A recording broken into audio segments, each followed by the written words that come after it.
দেশকে স্বৈরাচার মুক্ত করতে প্রায় ২,০০০-এর মতো ছাত্র জনতা প্রাণ দিয়েছে। আহত হয়েছে ৩০,০০০-এরও বেশি মানুষ। গোটা দেশে যখন ভয়াবহ অবস্থা, তখন মুখে কুলুপ এঁটেছিল উগ্রবাদী সংগঠন ইসকন। এই গণহত্যার পক্ষে না দাঁড়িয়ে বিপরীতমুখী অবস্থানে ছিল তারা। তবে শেখ হাসিনার পতনের পর হঠাৎ করেই সক্রিয় ইসকন। ভারতের ইন্ধনে একের পর এক দেশি বিরোধী চক্রান্তের গুটি চালাচ্ছে তারা। দীর্ঘ ১৬ বছর ধরে লুটপাট, গুম, খুন, গণহত্যা সহ মানবতা বিরোধী নানা অপরাধ করেছে আওয়ামী লীগ সরকার। তাই জনরোষের কারণে প্রকাশ্যে আসতে পারছে না দলটির নেতাকর্মীরা। আর এই কারণেই আড়ালে থেকে একের পর এক দেশ বিরোধী ষড়যন্ত্রের কলকাঠি নাড়ছে ফেসিবাদের দোসররা।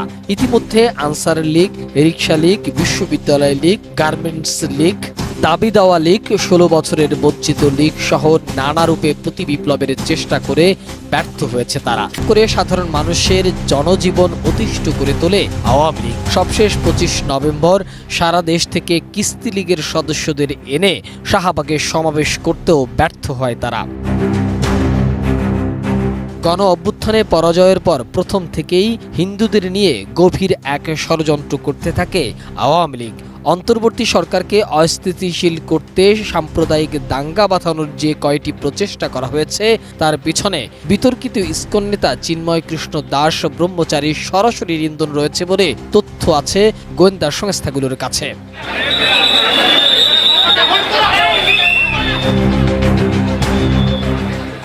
রাষ্ট্রদ্রোহ মামলার এই আসামি চট্টগ্রামের জমি দখল, সাম্প্রদায়িক উস্কানি সহ নানা অনৈতিক কর্মকাণ্ডের হোতা। এতদিন পর্দার আড়ালে থেকে তাকে ব্যবহার করে কলকাঠি নাড়ছিল ভারত ও আওয়ামী লীগ।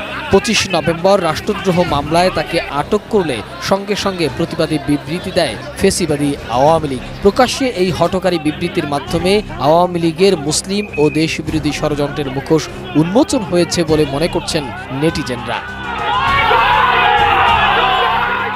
বাংলাদেশ আওয়ামী লীগের প্রেসিডিয়াম সদস্য জাহাঙ্গীর কবির নানক সোমবার এক বিবৃতিতে চিন্ময় কৃষ্ণ দাসকে গ্রেপ্তারের তীব্র নিন্দা ও প্রতিবাদ জানিয়ে এবং অনতিবিলম্বে তার মুক্তির দাবি করেছেন।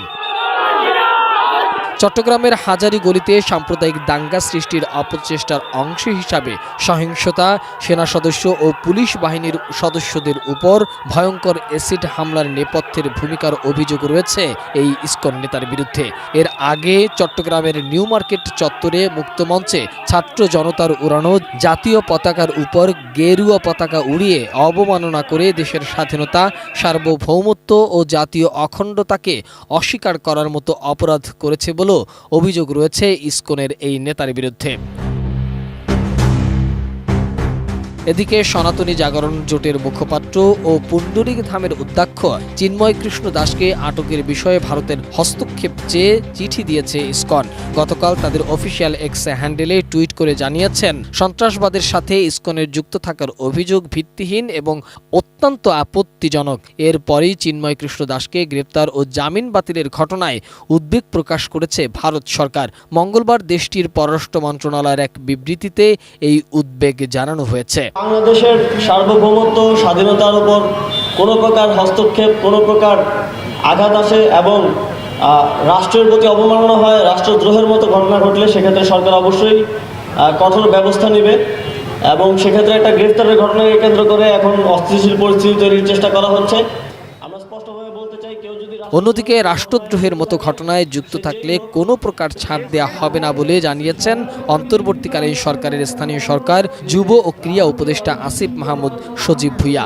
মঙ্গলবার রংপুরে এক অনুষ্ঠানে যোগ দিতে গিয়ে তিনি এসব কথা বলেন। বিভিন্ন গোষ্ঠী, বিভিন্ন গ্রুপকে উস্কি দিয়ে হামলা, তারপর সংঘর্ষের মতো ঘটনা গতকালকে আপনারা দেখেছেন। সকালে কিভাবে বিভিন্ন জায়গা থেকে, প্রান্তিক পর্যায় থেকে জনগণকে ভুল তথ্য দিয়ে ১,০০০ কোটি টাকা দিয়ে ঋণ দেওয়ার স্বপ্ন দেখিয়ে ঢাকায় নিয়ে যাওয়া হয়েছিল একটা অস্থিতিশীল পরিস্থিতি তৈরির জন্য।